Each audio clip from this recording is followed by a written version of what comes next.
guys, what's going on? This is Ash here coming at you today in Raid Shadow Legends. Today, we're going to go ahead and, well, today's video is going to be a free-to-play video. I had my first 6-star champion except for one thing. I thought that, just playing for 6 hours in the background while I'm on calls at work and editing and doing whatever I'm doing would be enough time to farm enough food to 6-star a champion on a free-to-play account. Boy, was I wrong. Look forward to that video in 1 or 2 days from now because, geez, I guess I have to play like 20 hours of this game just to farm enough food. Good God. Man, you free-to-plays, you have it tough. I'm always learning in this game, though. Today, I want to compare my most pay-to-win team inside this entire game with a free-to-play team that I can also access on my account. Both of these teams will have, pretty decent gear, so like, I guess mid to end game gear, but I want to prove an overall point here. What I want to do is I want to look at a comment from one of you guys on my comment section. I do read your comments. I try to read as many as I can. And I also want to but kind of prove a larger point here, okay? So let's pull up the comment first, and let's kind of read it over. Because the comment is a great comment, by the way, but it's not exactly the point I'm trying to make in today's video. Anyway, let's go ahead and read it. It's by Than211. He says, why are they releasing these champions? The answer is simple. To flood the pool with even more useless or suboptimal champions so you can't get the ones you want. Even you said it yourself, Ash, whenever they add a new Void champion, particularly legendaries, they have to be exceptionally good. But are they? I think the latest one, Yakarl, is, and I don't even think anybody has anything good to say about him, okay? So we get put under the illusion that Plarium is giving us more content and new champions, but in reality, they're making it harder for us to get the champions we want by diluting the pool. And guess what? We get suboptimal champions. We convince, and this is what really kind of struck a chord with me. We convince ourselves that they're okay, they're not that bad. I'll level them and I'll use them in XYZ, when in reality they aren't good, and the only way we can make ourselves feel better is to say that to ourselves. They're not that bad, I'll level them up. Of course, it's also a waste. It's also a way for us to waste our time and effort leveling up these suboptimal champions that will likely end up getting replaced sooner or later, but it'll keep us busy in the meantime until the next 2-time shard opening event when the whole process happens again. Okay, so listen, not all the champions that they come out with are suboptimal in my opinion. However, his point is well taken, right? And this is the overall point I kind of want to transition to in this video. I'm super guilty of this. I mentioned this in a video, I don't know, last week at some point. I had a whole video about this. That's the video this comment was pulled from. On my free-to-play account, we talked about it with Avir the Alchmage, right? A champion that I did a guide on, and I was high on that dwarf, man. I was high on that champion, and it's a mistake on my part. It's a mistake. And I take it back. I would take it back if I could, And the thing is like Avir the Alchmage is not that bad in a vacuum, but it costs so much resources to level up these champions that are they that much better than replacement value? No. I'd rather go with War Maiden and Kale and Painkeeper, whoever I already have. If Avir the Alchemage was my very first rare, I still probably wouldn't level him up because he's not that good. You just talk yourself into them being really good. And you guys should always be keenly aware of that, right? So make sure when you're upgrading a champion, make sure they're gonna serve as a very significant value over replacement. Now, obviously, for faction wars and for different areas of Doom Tower, you have to level up specific champions, and I understand that, and that's okay. But just in a vacuum, guys, for regular dungeons, go with a team and then optimize that team. If you can get to the point where you can win in a level 20 dungeon with a free-to-play team that you got in the early game, then just stick with that team rather than wasting 50 books, 50 legendary books or epic books that are so scarce in this game, and upgrading more champions just to get 5, 10, 20 a minute off of your run. There's no reason in this game, unless you're the biggest whale of whales and you just auto farm all day, every day, auto click, dungeons. There's no, and you just buy endless energy, which almost none of you listening are like that. Then why bother? Why does it matter if you can farm a dungeon in 1 minute or 4 minutes? It doesn't really matter, Anyway, the point I want to make, I want to prove that point to you guys in today's video, but look at all these new champions they released somewhat recently, to that guy's point, right? Now, I actually do like Vogoth. I think he's better than a replacement value. I feel the same way about Ugo. So they do have some pretty solid champions. Armina on the right team, like paired with Scylla the Drakes, also a great option. But there's also some not so great options, you know? They also added Chancellor Yasmin, who's meh. They also added Rector Drath, who again is a good champion when you just look at his kit. At the end of the day, I don't know, even if I pull Rector Drath on my free-to-play account, I don't know if I would invest in an epic champion just considering how difficult it is to upgrade these champions. Anyway, guys, legendaries are way worse, by the way. I'm picking on the epics right now, when in fairness, Plarium has released some really solid epics. I can't knock them for that one. And again, this isn't meant to be a rant video. It's meant to prove a point to you guys so you don't waste your resources. I still love the game. It's not really a rant video like I have been putting out a little bit more lately. But look at, you know, most recently for me, it's with Roxem. Dude, if Roxem was my very first legendary, sure, of course I would max him out. But I have plenty of single target hitters, plenty of like kind of cool champions that you can kind of talk yourself into that you might use, to that commenter's point. Saito's another one. This guy's better than Roxem in my opinion, an underrated legendary, but I have so many. And again, you might be saying, yeah, because you spend, you idiot. It's not just that, man, because on my free-to-play account, the same point still stands. You know, it might not be with legendary champions. Sure, if I got Saito on my free-to-play account, I would invest in him. But then if I got another champion like Saito, I would not. You know what I'm saying? They're kind of redundant in terms of their roles. Anyway, guys, let's go ahead and jump into with my most pay-to-win team, and then my most, I wonder how much it would cost to max out like a super pay-to-win. So this is my free-to-play team. Hope you guys don't mind that I added Apothecary to the team. But I think that, you know, Diabolos is really solid. She's kind of like a mini Lysandra. She has increased speed. Actually, I don't think I even need her and Apothecary in the same team, so I'll take Apoth out because technically he's not free to play because you can't get him, by farming campaign. Scylla the Drake's daily login reward champion. Scylla the Drake's, man, I'm not going to go on endlessly here, but like the best thing they added to the game in the last 2 years, right? Is she not, man? Am I crazy with Scylla the Drakes, dude? Like, so many of you guys probably lean on this champion, and if you don't, why not, right? Why not? So who can I add? I guess I'll add Galek, right? So just gonna go super, support here, or not support, excuse me. Do I have any auras at all on this team? Just Kale. All right, so we're gonna run in Galek. So we're gonna run this team. We're gonna compare this team. I'm assuming I'll have 100% success rate with this squad. You know, I could probably use another healer on this team, but like, I'm like really trying to make a point here because even on my free-to-play account, like I'm already getting epics. I have Crimson Helm. I have Akach, the Wanderin, whatever the heck that champion's name is. Good God. Why do you guys watch me? Why do you guys watch me? Can't even pronounce their names. Yeah, I don't know, man. Anyway, so first wave, pretty easy there. I don't even know if Galek has gear on right now. We'll see. But what I'm going to do is, this is my most free-to-play friendly team, basically, right? Let me make myself a little bit smaller here. Taking up the whole screen, dude. There we go. There we go. Now I feel so small. Anyway, okay. Almost died there, but it's okay if we die because we have Scylla the Drake. She can just revive them right back up. Galek hit pretty hard there. Look at Scylla the Drake's in a stun set. Scylla the Drake's in a stun set, just like guaranteed stun. Not really, but very, very close to. On that A2 with the heals. Okay, I'm going to stop drooling over Scylla the Drakes. Anyway, here we go, guys. Hell Hades had a video, by the way, asking other content creators like who their favorite 2 champions in every rarity was. And my 2, anybody want to guess my legendaries? My 2 legendaries, you guessed it, Scylla the Drakes. Anybody want to guess my other legendary? My other favorite legendary. She's on my pay-to-win team, so you'll see her in just a second. I went 1 free-to-play legendary and 1 super pay-to-win legendary. So, let's see. Reliquary Tender would be fantastic on this team. But the passive heal of Syl, keeping everybody alive. And look at this run, guys. I mean, look at this run. This is like the most basic of basic. And I'll tell you what, guys. Again, I told you, they're all in 5 or 6 star gear.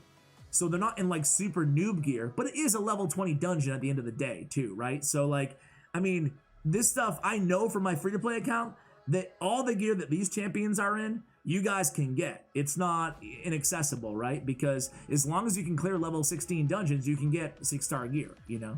So it looks like we're going to beat the dragon, and it looks like we're going to beat it pretty handily too, you know? No real issues here. We should be able to get the health down before the supercharged attack goes off, I think. Maybe, kinda. Either way, it's going to be like a 2 minute and 45 second run, it looks like. We're probably going to lose Golek here, but that passive heal is so nice to have. Come on. Okay, dead. 2 minutes and 23 seconds. Not too bad. Golek had 665. Kale had 1.6. Diabolus 624. Syl 372. And War Maiden 657. So this team, 100% success rate team with all free-to-play champions. All champions that I could get on my free-to-play account easily. You just have, as long as I play enough to get Syl the Drakes, which is pivotal in this team, right? And then let's switch it up. Let's switch it up to a team that's super pay to win, right?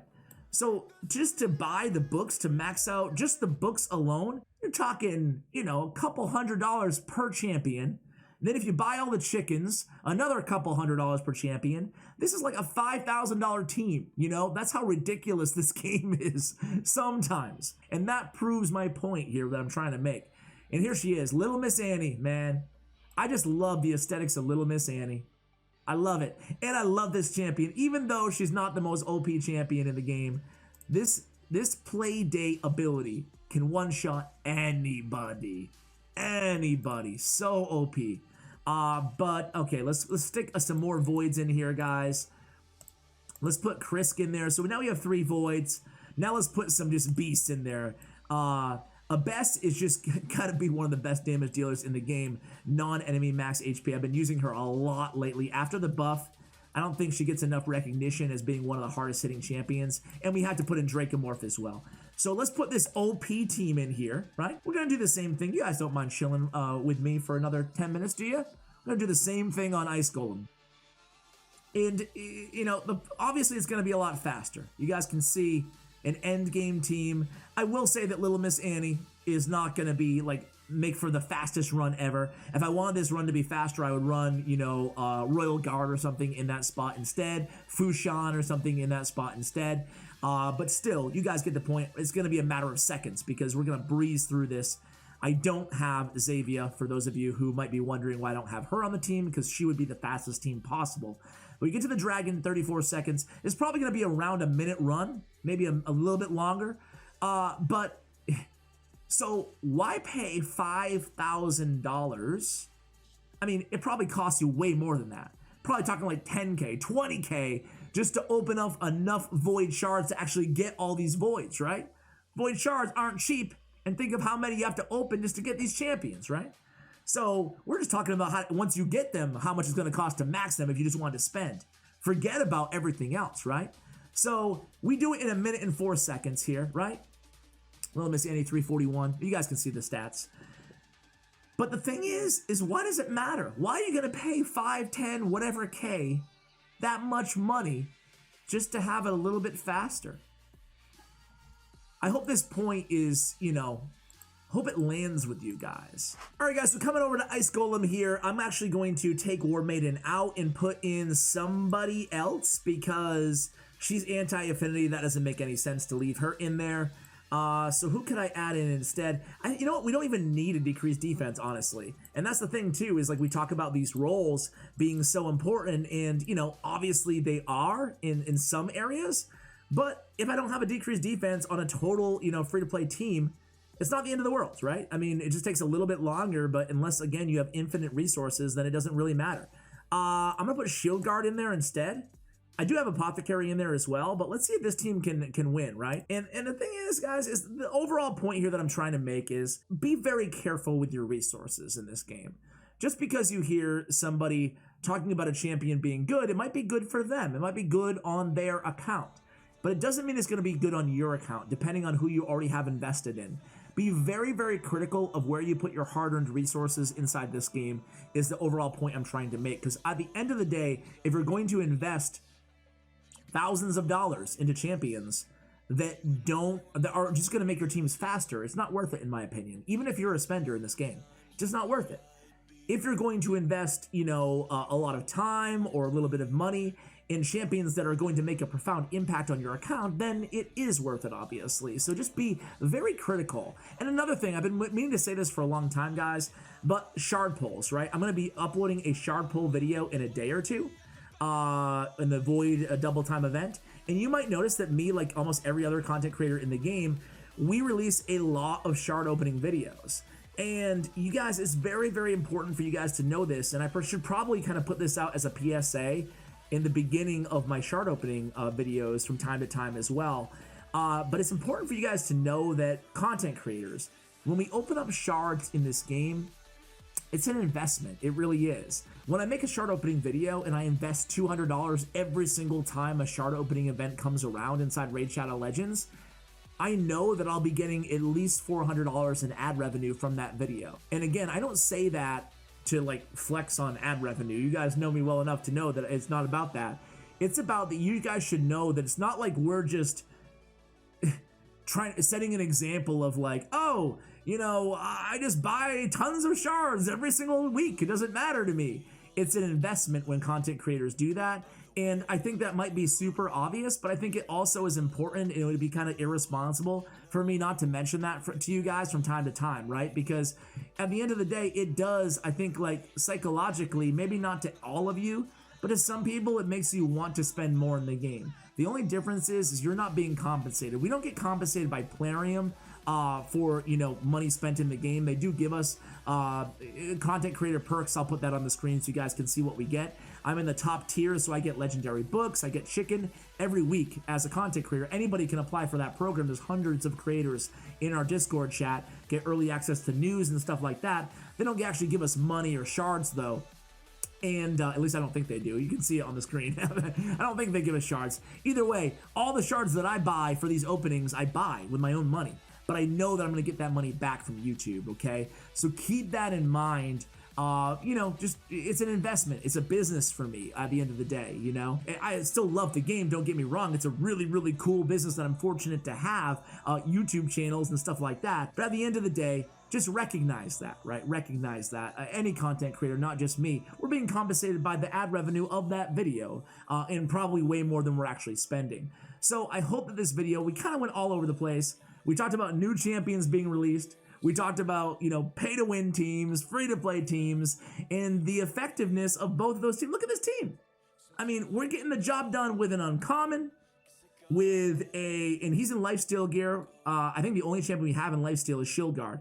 But an uncommon and a bunch of farmable rares and a daily log and reward champion who's a beast in Still the Drakes. And it's going to take us 4 minutes to do it, maybe 5 minutes to do it, I don't know. But we're going to get it done, you know? And everybody's not going to stay nice and healthy. I guess the only exception is Apothecary, who you have to pull. But listen, anybody can pull an Apothecary if you open up enough mystery shards, right? Like eventually over time. I'm already finding that out, that I'm getting like 60 mystery shards a day, if not 100 mystery shards a day. And I'm getting a lot more ancient shards than I thought I was going to get on my free-to-play account. There have been some bright spots on my free-to-play account. A lot of mystery shards, a lot of ancient shards. Heck, I've even pulled way more void shards than I thought I was going to get on that account, just by doing like the daily and the weekly quests and stuff like that, and doing the campaign quests and everything like that. But ooh, we might die here. Let's see. Here I was talking a big game about this team being so OP, but it looks like we'll be okay. We get the heals, we get the resurrection, and did I say it was 5 minutes? But 5 minutes on a free-to-play team, to me, is pretty dang good, you know? If we can do it in 5 minutes. And we can make this team so much better, too, you know? Like, I think I tried to prove a point just by having the most farmable free-to-play champions I could, you know? But I'm sure almost all of you guys probably have better options. Again, like I mentioned before, I have better options on my free-to-play account that's only like just over a month old. So I think that, you know, unless I'm the luckiest person alive, I think that all of you guys probably have better options. And ultimately, if I'm farming this 30 attacks or 100 attacks, doesn't matter what it is overnight, do I care that it's, you know, 2 minutes versus 5 minutes? I really don't care. I really don't care. So I would not invest in a champion just to make this team a little bit faster, you know? As long as I'm winning every time and I'm not wasting energy, it's good. So there we go. We'll sell these. Now let's go with the big money team, and then we will. Oh, whoa! What happened there? What happened? What happened there? Where's my teams? Where's my battle? All right, going back. Here we go. All right, let's show you one more pay to win, and then we will end the video. Let's go with the same exact team and just see how they do. Why not, right? So let's see. This team might even die. That's the ironic thing, right? They might be too strong. So I have Dracomorph and Venus both in Relentless gear just because I had so much Relentless gear from all of these, tournaments throughout the last couple years. So let's see how fast we can take care of this second wave here. I think this team's gonna wipe on the Ice Golem. Just too much nukage on this team, you know? And we don't have a reviver either. So that's gonna be ironic, right? I mean, you can see we're breezing through this. That's all good, but we're gonna wipe right here. Even with, one of the best supports in the entire game, in Krisk the Ageless, I don't think it's gonna be enough. He'll have Ally Protect up on all the allies, but let's see. So we've increased speed. We do kill the minions pretty quickly. I've never run this entire team. I just pulled Venus. Oh yeah, there's no way. We are gonna wipe, I think. Unless... I'm so interested here. Okay. Little Miss Annie's still alive. Oh, we will get it done here. We will get it done. Dracomorph's gonna go ham in a sec. Oh! Maybe not. Maybe not. Oh, man. And this is the irony. Sometimes you go too strong. Yeah, Dracomorph's gonna die, I think. Okay, we get it done. We get it done. I think that's gonna be enough, because Krisk will be able to solo from here. Okay, so 1:29, sure. It was very close, though. It was very close. But Dracomorph and Venus just doing what they do, putting out a ton of damage. Either way, guys, I hope this point has been, well received by you guys. Sure, very cool to see a fast run on Ice Golem's Peak. Don't get me wrong, it's cool to see these OP champions. And don't get me wrong, if I pulled any of these champions on my free-to-play account, of course I would invest in them. But be careful and just be aware and be very, very critical before you invest your very, very hard-earned, how many times is this guy gonna say very on the outro? Very, very, very, very hard-earned resources into these champions. Guys, thank you so much for watching, and as always, take care, guys.